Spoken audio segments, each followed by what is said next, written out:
विनम्र अभिवादन।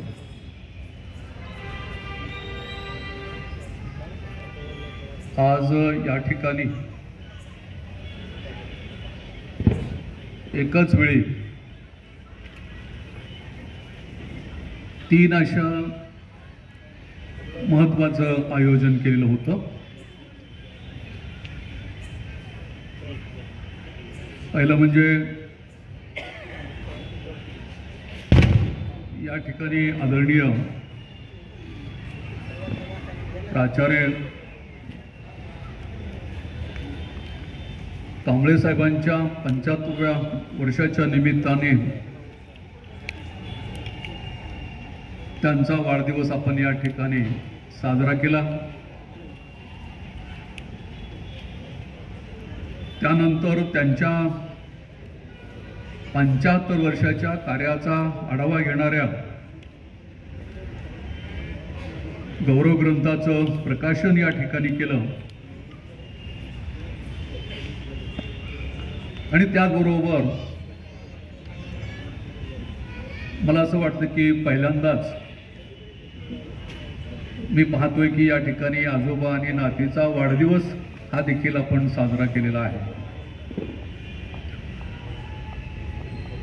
या ठिकाणी बरेचसे कांबळे सरांच्या वर प्रेम करणारी माणसं बोलू इच्छित होती। काही लोकांनी आपल्या भावना व्यक्त केल्या। मीही या ठिकाणी माझं मत या ठिकाणी मांडणार आहे, भावना व्यक्त करणार आहे। परंतु हे करत असताना मी पहिल्यांदाच याची जाणीव ठेवून करतोय की या ठिकाणी वेळ बराचसा झालेला आहे, आपल्याला भूक लागलेली आहे आणि बरोबर बाजूला जेवण देखील ठेवलेलं आहे। आणि मला वाटतं की अशा वेळेला अधिक न बोलता मी थोड्या वेळामध्ये माझ्या या भावना व्यक्त करतोय। असे या सुंदर कार्यक्रमासाठी उपस्थित असलेले आदरणीय सत्यपालजी भंते, या कार्यक्रमाचे अध्यक्ष आदरणीय राजेंद्र कांबळे सर, या ठिकाणी ज्यांनी आता आपल्या समोर अतिशय थोड्या शब्दामध्ये अतिशय मार्मिकपणे आपल्या समोर कांबळे सरांच्या कार्याचा आढावा मांडला ते डॉक्टर जाधव सर, या ठिकाणी उपस्थित झाले कुलकर्णी सर, शिवानंद बिडवे, मला वाटतं की गडहिंग्लजवरून या ठिकाणी आलेले आमचे चिगळीकर सर आहेत। या कार्यक्रमाचे जे सर्व आयोजक आहेत आणि या ठिकाणी जमलेले सर्व आणि कांबळे सरांवर अत्यंत प्रेम करणारे बंधू आणि भगिनी,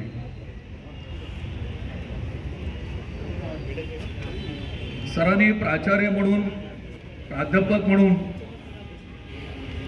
विविध कमिट्यावर देखील मोठ्या प्रमाणामध्ये काम केलं।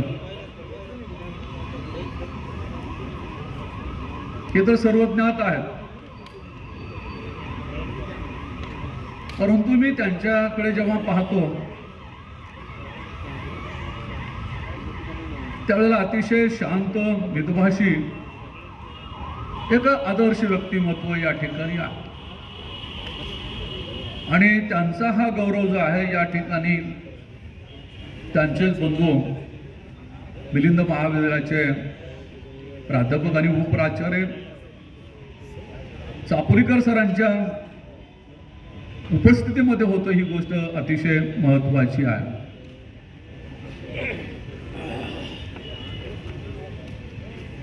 कारण त्यांचा हा सत्कार जो आहे, हा सत्कार आपण केवळ प्राचार्य म्हणून करतोय असं मला वाटत नाही, किंवा प्राध्यापक म्हणून झाले म्हणून आपण त्यांचा सत्कार घेत नाहीये। तर अतिशय एका लहान गावामधून, लातूर नांदेड मार्गावर असलेल्या अतिशय लहान अशा चापोली गावामधून शिक्षण घेऊन ते या पदावर पोहोचलेले आहेत। आज या चापोली सारख्या गावाची लोकसंख्या 5 ते 6 हजार अशा प्रकारची आहे. ज्यावेळेला सर शिक्षण घेत असतील तर त्यावेळेला त्या गावाची स्थिती काय असेल आपण कल्पना करू शकणार नाही. या गावामध्ये रझाकाराचं वर्चस्व आहे. या गावामध्ये मुस्लिमांची संख्या जास्त आहे आणि दलित समाज जो आहे गाव कोसाबाहेर राहताना दिसतोय. आणि अशा गावामधून देखील एवढ्या उच्च पदावर जाणं मला असं वाटतं की ही गोष्ट अतिशय महत्वाची आहे. खरं तर असं म्हटलं जातं की माणसाने किती वर्ष जगावं हे माणसाच्या हातामध्ये नसतं, परंतु माणसाने कसं जगावं हे मात्र माणसाच्या हातामध्ये असतं.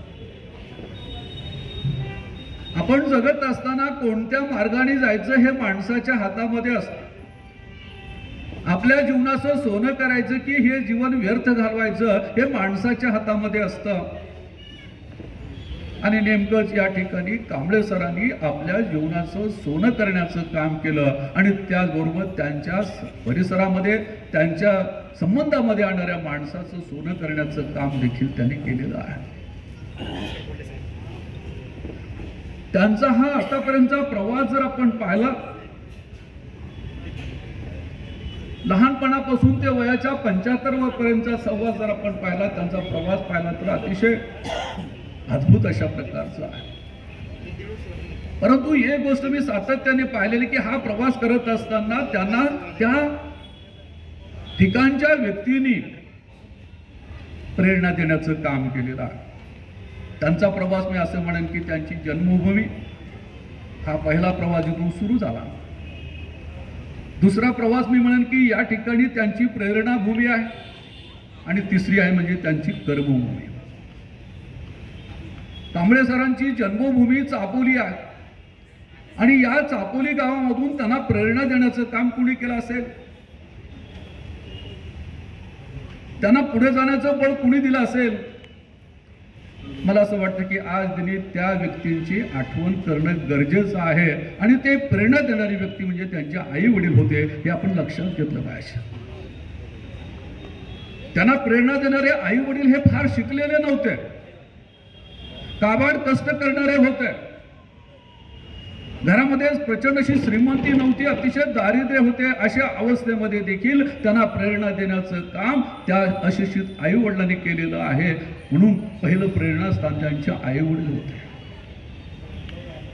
डॉक्टर बाबासाहेबांचा संदेश जो आहे शिकलं पाहिजे हा संदेश मला असं वाटतं की त्या काळामध्ये त्यांच्या वडिलांनी समजून घेतला आणि आपल्या मुलांना समजून सांगितला आणि मुलाने देखील तो पाळला. म्हणून या ठिकाणी सर या ठिकाणापर्यंत पोहोचलेले आहेत. हे बळ देखील महत्वाचं आहे. दलित समाजामध्ये असलेली माय केवळ माया देत नाही, ती प्रेरणा देखील देत असते असं मी म्हणतो. माय जी आहे ते मायेचं आभाळ असते, उन्हाची सावली असते, परंतु त्यागाची जिवंत मूर्ती असताना देखील आपल्या मुलांना स्फूर्ती देण्याचं काम ही या ठिकाणी करत असते. आणि म्हणून मी बऱ्याच वेळेला म्हणतो की आईमध्ये भेद करता येत नाही, परंतु आमच्या आईमध्ये आणि सवर्णांच्या आईमध्ये हा मोठा फरक आहे आणि तो फरक माणसाला पुढे घेण्याच्या संबंधी महत्वाचा ठरतो. आणि म्हणून आईची महिमा जी सातत्याने गायली जाते, परंतु मला असं वाटतं की आई बरोबर वडिलांचं देखील तेवढंच महत्व आहे. परंतु आमच्या संस्कृतीमध्ये वडिलांना फारसं महत्व आपण देत नाही किंवा वडिलांची माहिती काही या ठिकाणी गायली गेलेली नाही आहे. परंतु त्याचं काम जे आहे, बापाचं जे काम आहे, आई इतकंच महत्वाचं आहे. परंतु आई समजायला सोपी असते पण वडील समजायला खूप अवघड असतो. आईच्या मनातली भावना पटकन लक्षामध्ये येते, लेकिन बापाच्या मनातला भाव हा समजायला वेळ लागतो. मला असं वाटतं की पहिल्यांदा बापाचा भाव साहित्यामध्ये आणण्याचं काम नरेंद्र जाधव सरांनी केलं, आम्ही आणि आमचा बाप मोठ्या. किंवा अलीकडच्या काळामध्ये एक चित्रपट आलेला बाप लेक नावाचा, आणि त्या बाप लेक नावाच्या चित्रपटामध्ये एक गाणं आहे बघा. ते गाणं 2 वळीचं असलं तरी त्याच्यामधून हा सार आहे. त्या गाण्यामधले शब्द आहे की घडे बरं थांब जरा ऐक त्याची धापर, घडीभर थांब जरा ऐक त्याची धापर, लई अवघड गड्या ओंगाया बापर. वडील समजणं अतिशय अवघड आहे. उरामध्ये माया त्याच्या आभाळाच्या काळ्या आभाळावानी, पण दाखविना कधी डोळ्यातलं पाणी. हा बाप आहे. बापाने कष्ट केले आणि त्याच्यानंतर या ठिकाणी मुलांना शिकवण्याचं काम केलं. म्हणून आई वडील हे त्यांचे, मला असं वाटतं की त्यांच्या जीवनामधलं पहिला प्रेरणास्थान. त्यानंतर त्यांच्या जीवनामध्ये शिक्षण आलं आणि शिक्षण देखील या ठिकाणी मिलिंद महाविद्यालयामध्ये आपल्या नागशन परिसरामध्ये मला वाटतं BA थर्ड इयरला या ठिकाणी आले. मला असं वाटतं की आई वडिलांच्या नंतर आणखी एक महत्वाची व्यक्ती आमच्या जीवनामध्ये घेऊन गेली आणि ते म्हणजे डॉक्टर बाबासाहेब आंबेडकर होते. हे आपण लक्षात घेतलं पाहिजे. डॉक्टर बाबासाहेब आंबेडकरांनी मिलिंद महाविद्यालयाची स्थापना केली, सिद्धार्थ कॉलेजची स्थापना केली आणि याच्यामधून अनेक मुलं बाहेर पडलेली आहेत. बऱ्याच वेळेला आम्ही ऐकलेलं आहे की ज्या वेळेला लोखंड जे असते त्या लोखंडाला परिसाचा स्पर्श झाला की लोखंडाचं सोनं होतं असं म्हटलं जातं. मी अनेकदा ऐकलं, परंतु कुण्याही माणसाला मला सोनं आणून दाखवलं नाही किंवा हे लोखंड होतं आणि त्याचं सोनं झालं कधी पाहिलं नाही. परंतु एक गोष्ट मी सातत्याने सांगत असतो की या मिलिंद महाविद्यालयामध्ये ज्या ज्या या भूमीला पाय लागले त्या प्रत्येक विद्यार्थ्याचं सोनं मात्र या ठिकाणी झालेलं आहे आणि ते सोनं करण्याचं काम या ठिकाणी या पावनभूमीने केलेलं आहे. आणि त्या पावनभूमीमध्ये शिक्षण घेण्याचं काम जे आहे चापोलीकर सरांनी केलेलं आहे, आपले कांबळे सरांनी केलेलं आहे. आणि दुसरी गोष्ट मी सांगेन की विवाहाच्या नंतर आमच्या काकू जे आहेत त्यांचं देखील फार मोठं योगदान त्याच्यामध्ये आहे, हे मान्यच करावं लागेल. कारण कोणत्याही पुरुषाला आपल्या पत्नीची सहकार्य मिळत नाही तर तो पुढे जाऊ शकत नाही. परंतु आपल्या संस्कृतीमध्ये जसं आपण वडिलांना दुर्लक्ष करतो तसं पत्नीला देखील दूर ठेवण्याचं काम करतो. परंतु विंदा कवी करवंदकर सारा कवी असं म्हणतो की तिचं फार मोठं मोल जे आहे आपल्या जीवनामध्ये आहे, परंतु आणखी देखील आपल्याला कळालेलं नाही. आणि म्हणून त्यांच्या जीवनामध्ये त्यांच्या पत्नीचा देखील फार मोठा वाटा आहे. आणि एकंदरीत समाज व्यवस्थेमध्ये देखील त्यांचा वाटा एक या ठिकाणी आहे. म्हणून या ठिकाणी आज 2 तारीख आहे, उद्या गृहिणी जागतिक गृहिणी दिवस आहे. खरं तर त्या दृष्टिकोनातून काकू आणि सर्वांना या ठिकाणी हा गृहिणी दिवस देखील आता मी देतो आहे. आणि मग या पद्धतीने शिकत असताना आणखी एका व्यक्तींचा उल्लेख करावा लागेल, म्हणजे चापोलीकर सरांचा. चापोलीकर सरांचा याच्यामध्ये एक लेख आहे आणि त्यांनी स्वतः त्यांचं वर्णन केलं आहे की आपल्या बंधूविषयी BV कांबळे सरांच्या विषयी की हे प्रेरणादायी व्यक्तिमत्व आहे. परंतु मला असं वाटतं की शिक्षणामध्ये चापोलीकर सरांचा देखील फार मोठा वाटा त्याच्यामध्ये आहे. कारण चापोलीमधून शिकणाऱ्या विद्यार्थ्यांपैकी चापोलीकर सर हे पहिले आहेत. आज चापोलीमध्ये जवळपास 4-5 विद्यार्थी या ठिकाणी प्राध्यापक झालेले आहेत. चापोलीकर सर हे पहिल्यांदा मला असं वाटतं की त्या गावामधून पुढे आलेले आहेत. त्याच्यानंतर प्राचार्य BV कांबळे सर हे याच्यामधून आलेले आहेत. आमच्या चापोलीमध्ये आणखी एक संतोष वाघमारे म्हणून एक प्राध्यापक आहे. आणि मला असं वाटतं की आता कांबळे सरांच्या नंतर या ठिकाणी आमचे रावसाहेब कांबळे जे आहेत हे त्याच वाटचालीवर आहेत. म्हणजे या लहानशा गावामधून देखील या ठिकाणी ही मंडळी मोठ्या प्रमाणामध्ये पुढे आलेली आहे आणि गावाचं वैभव वाढवण्याचं काम या ठिकाणी केलेलं आहे. आणि म्हणून या ठिकाणी सरांच्या संदर्भामध्ये एवढंच म्हणेन की अतिशय संयमी व्यक्तिमत्व या ठिकाणी आहे. अतिशय प्रेमळ व्यक्तिमत्व आहे. मला असं वाटतं की प्रेमाच्या पलीकडे जाऊन एक शब्द त्या ठिकाणी वापरला जातो, कारुणिक शब्द वापरला जातो. बुद्धांना कारुणिक का म्हटलं जातं हे पहिल्यांदा 1873 मध्ये श्रीलंकेमध्ये पांटुरा या ठिकाणी एक व्याख्यानमाला होती. त्या व्याख्यानमालेमध्ये त्या ठिकाणी गुणानंद नावाची भंते होती. त्यांनी ते सांगितलं होतं की कारुण्य कसं म्हणा आणि प्रत्येक माणसानं हे कारुण्य कसं जपलं पाहिजे ही कल्पना सांगितली होती. त्याच्यामध्ये त्यांनी एक उदाहरण सांगितलं की ज्या वेळेला तथागत परत जातात आणि त्यांचा मुलगा राहुल हा देखील त्या ठिकाणी दीक्षा घेतो आणि दीक्षा घेतल्यानंतर सगळे दीक्षार्थी लहान लहान असतात आणि त्या ठिकाणी त्यांना थंडी वाजत असते आणि त्यावेळेला तो राहुल तथागताकडे येतो आणि तो सांगतो की मला थंडी वाजते. आणि त्यावेळेला तथागत काय करतात, ती थंडी वाजते म्हणून काय करतात की एकाच वेळेला 30 ते 35 ब्लँकेट तिकडे घेऊन जातात. खरं तर एकाच राहुलाने ती थंडी वाजणी सांगितलं, परंतु तथागतांना कळाले की तिथे एक मुलगा राहत नाही, अनेक मुलं राहतात. ही कारुण्याची भावना जी आहे, हे कारुण्याची भावना जपण्याचं काम देखील या ठिकाणी करतात. या ठिकाणी मी एवढंच म्हणेन की या ठिकाणी आजचा जो सोहळा होता, खरं तर मला असं वाटतं की तो पहिल्यांदाच पाहिलेला म्हटलं तरी वावगं ठरणार नाही. आणि मला असं वाटतं की एका नवीन पिढीच्या समोर ह्या कांबळे परिवाराने एक नवीन आदर्श ठेवलेला आहे की आपल्याला घडवणाऱ्या आई वडिलांचा सन्मान कसा करायचा असतो. आपली सून असेल त्या सुनेला देखील आपल्या सासऱ्याचा सन्मान कसा करायचा असतो, मुलांनी वडिलांचा सत्कार कसा करायचा असतो. मला या ठिकाणी हे अतिशय भावलेलं आहे. त्याचं एकच कारण आहे आणि ते कारण सांगून मी या ठिकाणी थांबतो आहे. सर, गेल्या 12 तारखेला लातूरमध्ये आमच्या एका मित्राने त्याच्या नाताचा वाढदिवस केला आणि तो नाताचा वाढदिवस जो आहे हा वृद्धाश्रमामध्ये केलेला. आमच्या लातूरच्या शेजारीचं मातोश्री नावाचा वृद्धाश्रम आहे, त्या आश्रमामध्ये हा वाढदिवस झाला. त्या वाढदिवसासाठी गेल्यानंतर मी भयानक चित्र पाहिलं की मुलं मोठ्या घरामध्ये राहतात, परंतु आई वडिलांना कुठल्या परिस्थितीमध्ये नेऊन ठेवतात हे चित्र पाहिल्यानंतर मी अस्वस्थ होतो.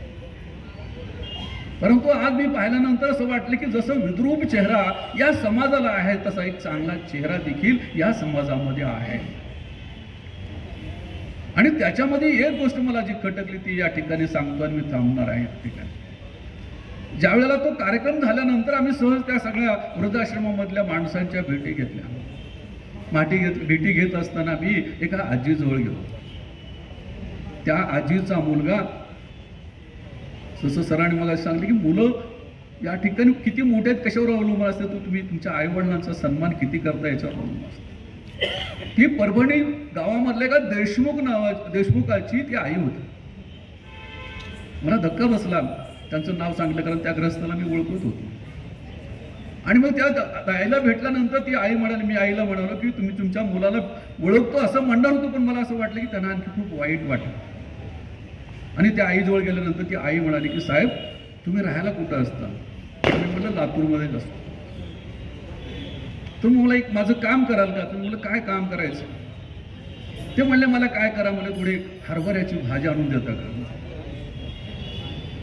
मी म्हटलं हरभऱ्याची भाजी खाण्यासाठी का? मी म्हटलं हा जो तुमचा वृद्धाश्रमाचा जो माणूस आहे तो माझ्या ओळखीचा, आमच्या महाविद्यालयाचा विद्यार्थीच होता, मी त्याला सांगतो. ती आजी म्हणली नाही, मला फक्त भाजीच आणून द्या आणि ती भाजी माझ्याच हाताने मी बनवणार आहे. मग मी त्या आजीला म्हटलं की तुम्ही जसं बनवतो त्याच्यापेक्षा चांगली भाजी मी त्याला बनवायला सांगतो आणि तुम्हाला खायला देतो. त्यावेळेला आजीनं दिलेलं उत्तर जे आहे हे अतिशय महत्त्वाचं आहे. ती म्हणाली, साहेब मला माझ्याच हाताने मला भाजी बनवायची आहे आणि दर आठवड्याला माझा मुलगा येतो, त्याला हरभऱ्याची भाजी खूप आवडते, त्याला घाऊ घालायची. अहो, जी आजी या ठिकाणी वृद्धाश्रमामध्ये राहते तेवढं असून देखील ते आपल्या मुलावरचं एवढं अफाट प्रेम आम्हाला दिसत नसेल तर मला असं वाटतं की या संस्कृतीमध्ये जगण्याचा अधिकार आपल्याला नाही. परवाच्या एका कार्यक्रमामध्ये एकाने सांगितलं की ज्यांना कॉम्प्युटरचा माऊस जो असतो तो माऊस कळत नाही, त्याला या जगामध्ये जगण्याचा अधिकार नाही असं ते म्हणाले. मी त्या ठिकाणी त्याच्यानंतर बोललो आणि त्यांना सांगितलं की तुम्ही असं म्हणाले की कॉम्प्युटरचा माऊस आहे, त्याला चालवण्याचं ज्याला कळत नाही त्याला जगण्याचा अधिकार नाही. परंतु मला असं वाटतं की त्याच्यापेक्षा महत्त्वाची बाब आहे, ज्यांना आपल्या आई वडिलांचं महत्त्व कळत नाही त्याला या जगामध्ये जगण्याचा अजिबात अधिकार नाही. परंतु आज मी पाहिलं की या ठिकाणी आदर्श आई वडील आहेत, आदर्श मुलं आहेत, आदर्श सुना आहेत आणि अशा एका चांगल्या कार्यक्रमाला उपस्थित राहण्याची संधी आम्हाला या ठिकाणी मिळाली. आणि या निमित्ताने मला या ठिकाणी सरांच्या संबंधी बोलण्याची संधी मिळाली. त्यांना मगापासून एक गोष्ट सातत्याने सांगितली की त्यांचा 75वा वाढदिवस या ठिकाणी साजरा झाला पाहिजे, 100वा वाढदिवस या ठिकाणी साजरा झाला पाहिजे, तीच माझी इच्छा आहे. आणि अक्षराच्या संदर्भामध्ये सांगायचं असेल तर एक गोष्ट मी मुद्दाम सांगतोय की मी PhD करत असताना पुणे विद्यापीठामध्ये मला फोन आला. त्यावेळेला तार हा प्रकार होता. त्यांनी सांगितले की तुम्हाला मुलगी झालेली आहे. आमच्या गाईड तिथं बसलेल्या होत्या पुणे विद्यापीठामध्ये आणि मग त्या म्हणाले की तुझ्या मुलीचं काय नाव ठेवणार आहेत? तर मी म्हणलं आणखी काहीच ठरवलं नाही. त्यावेळेला आमच्या मॅडम असं म्हणाल्या की मी तुला नाव सांगते, तू नाव ठेवलं तर ते मला आवडेल. आणि ते आवडेल, तुला पण आवडेल. आणि त्या मॅडमने माझ्या मुलीचं नाव अक्षरा ठेवलं. मी अनेक वर्ष मागे गेलो आणि आमच्या अक्षराचा वाढदिवस देखील आम्ही असा केला. आणि तीच अक्षरा, याचा अर्थ असा की एक वेगळ्या प्रकारचं व्यक्तिमत्व आहे. आणि अशा अक्षराच्या वाढदिवसाला देखील आम्हाला राहता आलं. आणि आपल्या जीवनाचा सार असणारा की बऱ्याच वेळेला असं म्हटलं जातं सर की ज्यावेळेला जो माणूस आपल्या जीवनामधलं दुःख हा निर्भयपणे सांगतो आणि तो लिहितो, त्याला आत्मकथन म्हणायचं. परंतु हे निर्भय जीवन, सहज जीवन जे आहे, हे सहन करत वैभवाच्या शिखरावर जायचं, त्याला गौरव अंक असं म्हणतो आपण.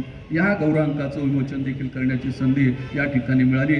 त्याबद्दल संयोजकाची, या ठिकाणी मी संयोजक पाहिले, या ठिकाणी कोण नाते आहेत कळत नाही, तुमच्यासाठी कोण झटतं हे सुद्धा कळत नाही. पत्नी आहे, मुलं आहेत, जावई आहेत, ही सगळी मंडळी करतात. खरं तर आपण जे काय पेरलेलं आहे ते तुमच्या सभोवताली उगवलेलं आहे असं मला म्हणायचं आहे. आणि या ठिकाणी वेळ बराचसा असताना देखील आपण ऐकून घेतला, त्याबद्दल आपल्या सर्वांचे मनपूर्वक आभार मानतो आणि थांबतो. जय भीम, जय भारत.